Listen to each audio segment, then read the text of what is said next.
Fala galera, tudo bem? Sou o professor Roberto Falcione, professor de História.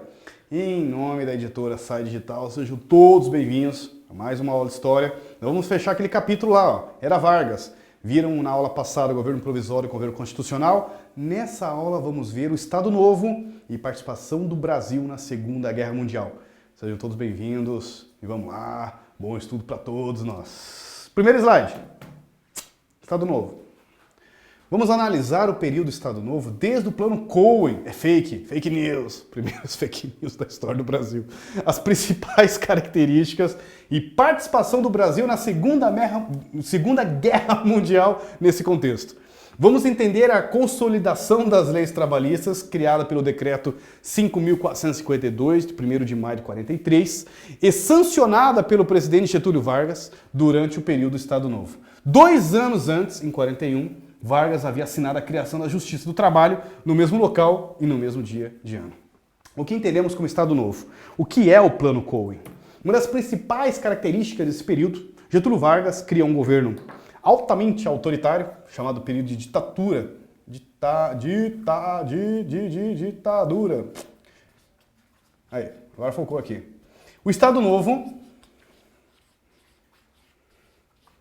nasceu do chamado Plano Cohen. Fake news da história. É um documento falso. Se colocaram culpa os comunistas dizendo que eles queriam tomar o poder, que tinha até dia do batismo, claro, que é dos termos genéricos comunistas, que eles iam tomar o poder. E Getúlio Vargas aparece na rádio, principal meio de comunicação da época, óbvio, não tem televisão ainda, né, anunciando o Estado Novo, dizendo que pelo bem da nação, pela salvação da pátria, ele vai salvar o governo e vai instituir o Estado Novo. Seria cancelado novamente a Constituição, não teria eleição mais para 1938, que ele deveria deixar o governo, inclusive. Estava cancelada as eleições de 1938. E ele precisaria endurecer a política pelo bem da nação, fazendo forte oposição, perseguindo os comunistas, inclusive, dentro desse grupo, os chamados pró-soviéticos, né? Lideranças comunistas que tinham algum tipo de relação ou de comunicação, diálogo com a União Soviética. Aqui uma das propagandas do Estado Novo. Então Getúlio Vargas, no Estado Novo, ele cria toda uma política muito parecida com os governos autoritários fascistas da Itália e acredite se quiser, o nazismo na Alemanha. No Estado Novo, forte propaganda, como vocês estão vendo aqui, eu acho tão bonitinho, mas Getúlio Vargas, né? Aqui dizendo que crianças aprendendo no lar, as escolas, o culto da pátria, salvando a vida, e não sei o que, a probabilidade do êxito, só o amor constrói, olha que bonitinho. Só o amor constrói força semelhança nos altos destinos da nação, realizando os desejos do coração brasileiro. Aqui a ideia da pátria, falou de amor, que mais? Só faltou Deus aqui. E aqui a ideia dele assim, uma cartilha, essa aqui é uma imagem de uma cartilha que era entregado para as professoras do magistério, explicando do ensino infantil, passar para as crianças uma ideia de educação cívica e moral sobre a ideia de pátria, lema, mas sempre exaltando, né, valorizando o culto ao governante. No caso, Getúlio Vargas. Estado Novo, exaltação ao líder. Muito parecida com a política utilizada na Alemanha nazista. Não tem nenhum tipo de simbologia de comunicação com o meu Reichsführer, né? Mas no Estado Novo, Getúlio Vargas fazia muitos comícios políticos, inclusive em São Januário, no Rio de Janeiro, no estádio do Vasco. Ele adorava fazer assim, aberto para o público, com um exército, com imagens dele. Tive a oportunidade de pesquisar na internet muitas fotografias de imagens, sempre mostrando a ideia de poder, muito grande. Getúlio Vargas, coitado, não tinha 1,70 m. E sempre mostrando imagens com um cara lá com 4, 5 metros, opulência, a ideia de poder, de valorização do culto ao líder, né? Então colocavam esses desfiles públicos que valorizassem o governo, que valorizassem a imagem de Getúlio Vargas. O que é o Plano Cohen? Fake news da história. 30 de setembro de 37, enquanto eram aguardadas as eleições presidenciais marcadas para Rio de Janeiro, Getúlio Vargas foi lá e surpreendeu a todos quando foi denunciada pelo governo de Getúlio a existência de um suposto plano comunista, que hoje você sabe que é fake, para tomar o poder. Este plano ficou conhecido como Plano Cohen. Tem uma explicação, cada sigla aí, mas eu não lembro. Foi posteriormente acusado de ter forjado esse plano um adepto do integralismo, tinha que ser, né, do integralismo, capitão Olímpio Mourão Filho, o mesmo que daria início ao golpe de Estado no Brasil em 1964. Então, tudo que Getúlio Vargas precisava.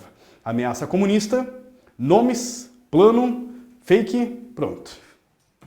Implantação do golpe de Estado Novo em 1937. No dia do golpe de Estado Novo, Vargas faz um pronunciamento que determinou o fechamento do Congresso, o Congresso Nacional, e outorgou uma nova Constituição, a Constituição de 1937, que lhe conferia controle total do Poder Executivo e lhe permitia nomear para os estados interventores. Os governadores podiam ser retirados e foram nomeados interventores militares ou civis de muita confiança de Getúlio Vargas para serem os governadores dos estados brasileiros, a quem deu ampla autonomia para tomar decisões. Estado Novo, as principais características. O Estado Novo era favorável à intervenção do Estado na atividade econômica, é uma das características de Getúlio Vargas, inclusive a nacionalização, criação de empresas estatais.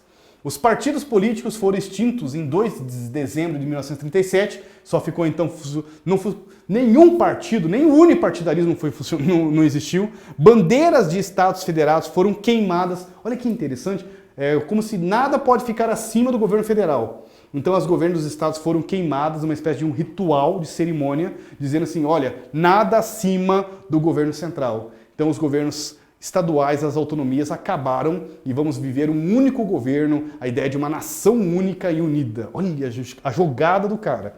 O governo implementava a censura à imprensa e a propaganda do regime através do DIP. Foi criado um departamento de imprensa e propaganda para fazer censura, para fazer qualquer tipo de oposição a jornais de opositores, perseguição a jornais de opositores, controle dos meios de comunicação, o que poderia ser autorizado a ir para a mídia e o que não era autorizado a ir para a mídia.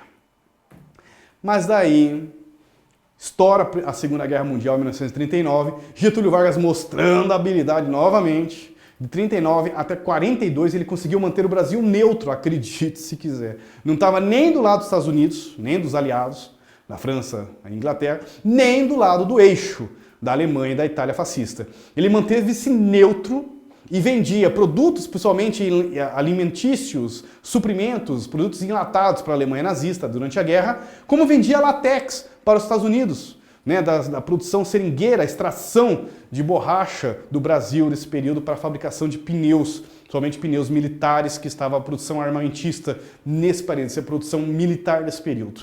Então ele conseguia manter uma determinada neutralidade, até que em janeiro de 1941, houve uma reunião pan-americana, onde todos concordaram que era um crime de guerra o que o Japão tinha feito em Pearl Harbor contra os Estados Unidos e tudo mais.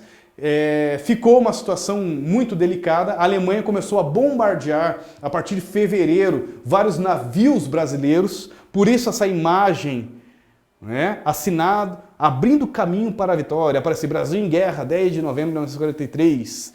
Aparece aqui submarino, né, sendo atacado por uma mão, um submarino nazista, sendo massacrado por uma mão brasileira, vamos dizer assim, a mão amiga, abrindo caminho para a vitória. Não sei se foi tão fácil assim, não.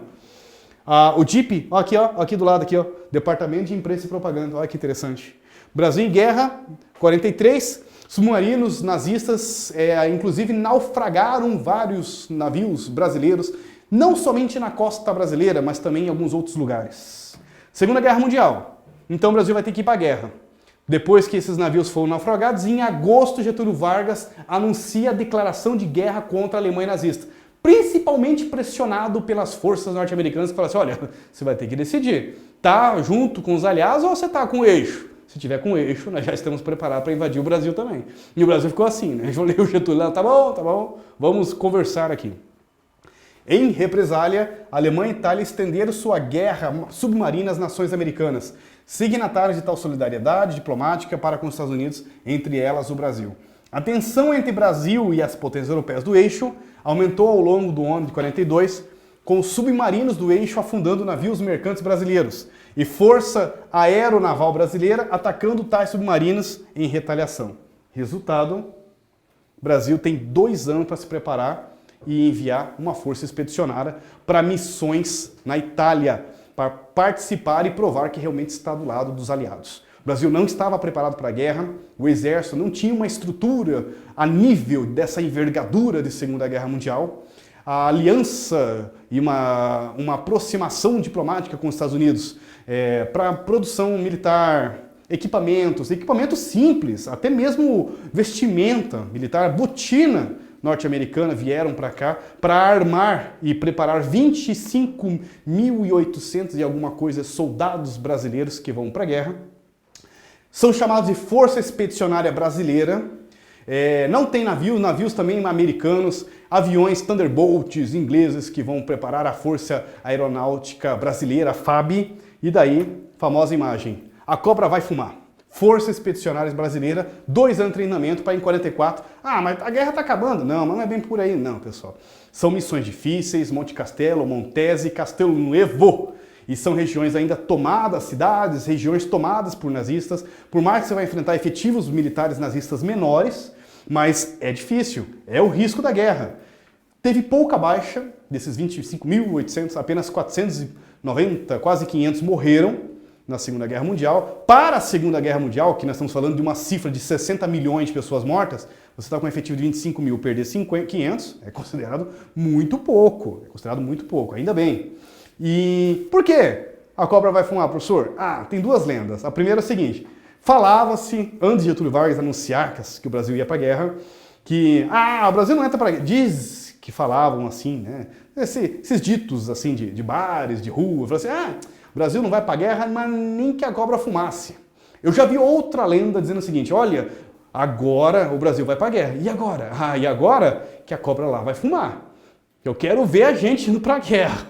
Então tem 2 versões relacionadas à origem do emblema no braço dos soldados chamados pracinhas brasileiros que foram para a Segunda Guerra Mundial. Brasil da Segunda Guerra Mundial, treinamento 42-44. Falei sobre a falta de estrutura. O Brasil importou muito material militar, básico, eu falo até de coturno. Unidos, parceria, Estados Unidos, treinamento paraquedista nos Estados Unidos.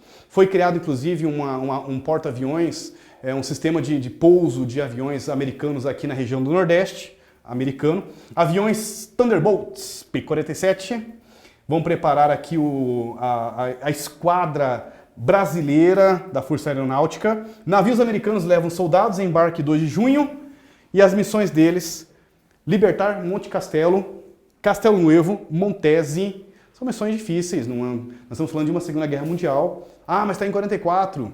Está na Itália. Não é no coração como diz o outro, não é a Guerra da Normandia, não é o dia D, não. Mas tem perigo, tem toda uma situação de guerra. E tem algumas curiosidades. Diz que os brasileiros, era muito comum a situação do frio italiano, alemão, enfim, na Segunda Guerra Mundial, soldados, em geral, de todos os países, sofrerem com coturno, quando passavam por um rio, molhavam, ou com congelamento, muito frio.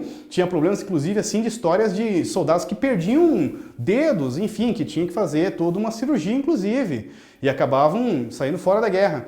Diz que os outros soldados, ou as outras tropas, começaram a perceber que os soldados brasileiros não tinham esse problema.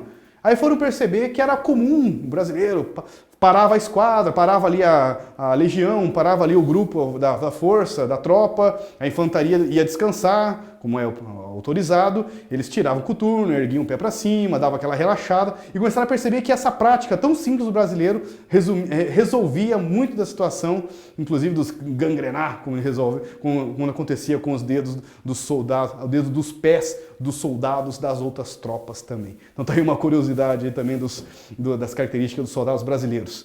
Tem muitas fotografias mostrando eles invadindo a cidade de Monte Castelo, Montese, e a população italiana, mulheres, crianças, senhores assim, batendo palma, agradecendo aos soldados que realmente libertaram a cidade dos nazistas, soldados nazistas presos, inclusive, pelas tropas da Força Expedicionária. Sim, foi uma participação bacana. Quando voltam, Getúlio Vargas já dá como diz o outro, muito obrigado, parabéns, mas vocês já estão reformados, já estão liberados, não são mais soldados. Eu não tenho como manter 25 mil soldados, o Brasil é um Brasil bem rural ainda, em 1945, uma população minúscula aí de 40, 50 milhões, como é que eu vou manter 25 mil soldados? É muito pouco. É muito custo, muito alto para se manter um exército desse tamanho. Então Getúlio Vargas dá a dispensa para os pracinhas e não por acaso surgem os chamados centros sociais, né, casas dos expedicionários aqui na capital paranaense, aqui em Curitiba foi criado. Hoje não tem mais a necessidade de médicos, questão psicológica ou mesmo de alguns soldados, ex-soldados que vinham de outras regiões para atendimento. Tinha então uns quartos para eles pousarem aqui e tudo mais. Passa de casa do expedicionário para museu do expedicionário, muito famoso ali com a frente um avião Thunderbolt P-47. Coloquem aí, Museu do Expedicionário Curitiba, para vocês verem ali o avião Thunderbolt que foi utilizado na Segunda Guerra Mundial. Fechou? Tranquilo? Até a próxima. Vou parando por aí. Agradecer a todos vocês e, como sempre, né? Muito foco, força, fé no coração. Valeu, galera!